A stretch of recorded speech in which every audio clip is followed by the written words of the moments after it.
Hello, it's Christopher Taylor with Sovereign Harmony here up on a hill, not on the hill I'm usually on.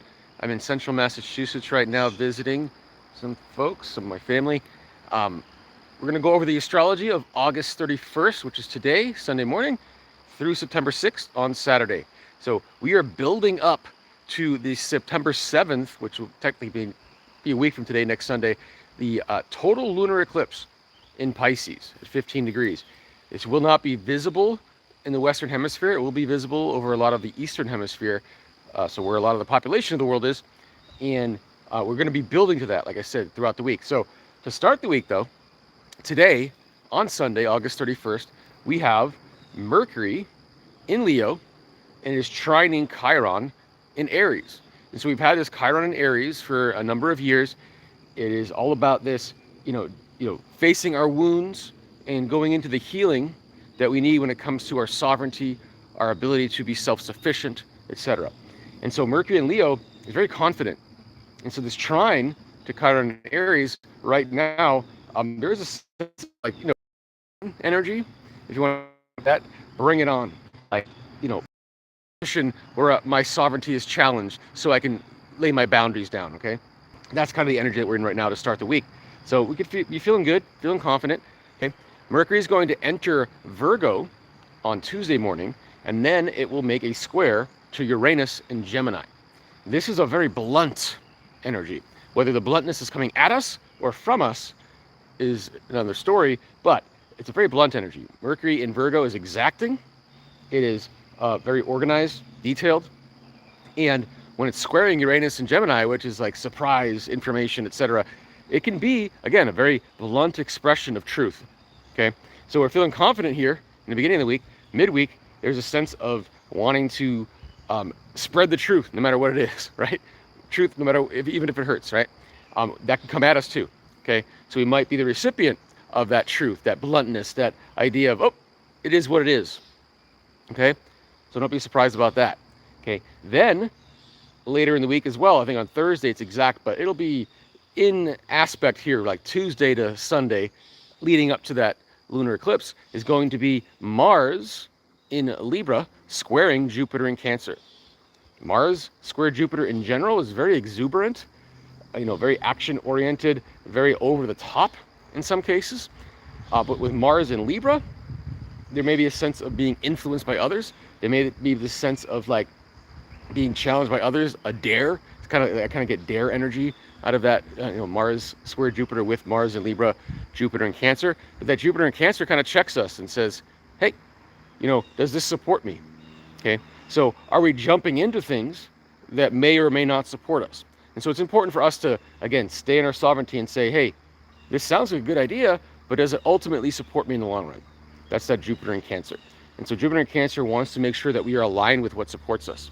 Okay, so Mars in Libra squaring that can say, hey, I dare you to do this. I dare you to take this chance. Okay, and those chances might be really good, might be really good for us, but it's up to us to decide that. Okay, so again, confidence to start the week, bluntness midweek, then this exuberance and its tendency to go overboard comes with us, and then we're entering into the energy of this lunar eclipse, because that lunar eclipse is on Sunday, but a few days before that, Wednesday, Thursday time frame, we're in the energy of that lunar eclipse, and that lunar eclipse is in Pisces, 15 degrees, right on the north node, and that same Jupiter in Cancer is forming, a light aspect to that. It's supporting this lunar eclipse energy for sure.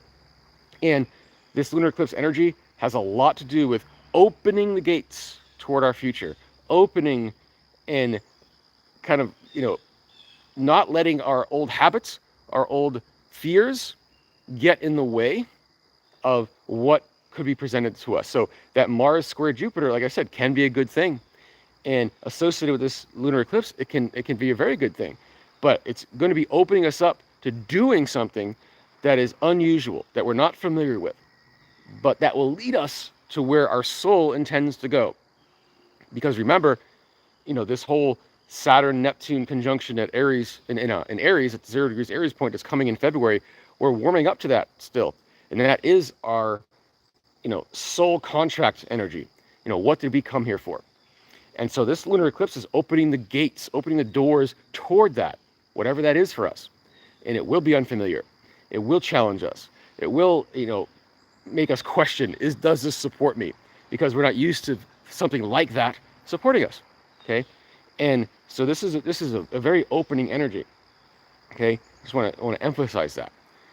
And we are, generally speaking, entering a phase because the outer planets are starting to move back into their older signs. So for example, tomorrow on Monday, September 1st, Saturn moves back into Pisces. Okay. And then on Thursday, I believe, Uranus turns retrograde in Gemini. So these outer planets are about to make their moves back into their older signs across the next few months, heading into the end of the year, beginning of 2026. And so we are really releasing, making room for those gates that are opening here with the lunar eclipse that's happening next weekend. So it is up to us to discern, to sift through and figure out what is staying, what is going. Okay. So we'll leave it at that. It's an important turning point kind of a week. Do listen to, if you're here on YouTube, go to my monthly playlist. I just did a monthly for the month of September. Watch that. I talk about all of September energies, which will include this, but much more. And if you are interested in a personal reading, do contact me. Let me know. I'm doing personal readings, talking about where this lunar eclipse, for example, at 15 degrees Pisces, where does that land in your chart? What does that mean for you? Because everything's very personal once you break it down. So any questions, let me know. Like I said, other than that, I'm going to leave you here. I'm in central Massachusetts. Usually I'm in Southern California, but visiting here. Nice little pond, little woodsy area. Okay, kind of stuff I grew up with. But we will see you next week on September 7th for the day of that lunar eclipse. I'll be back in Southern California for that one. But until then, we'll see you next time. Bye.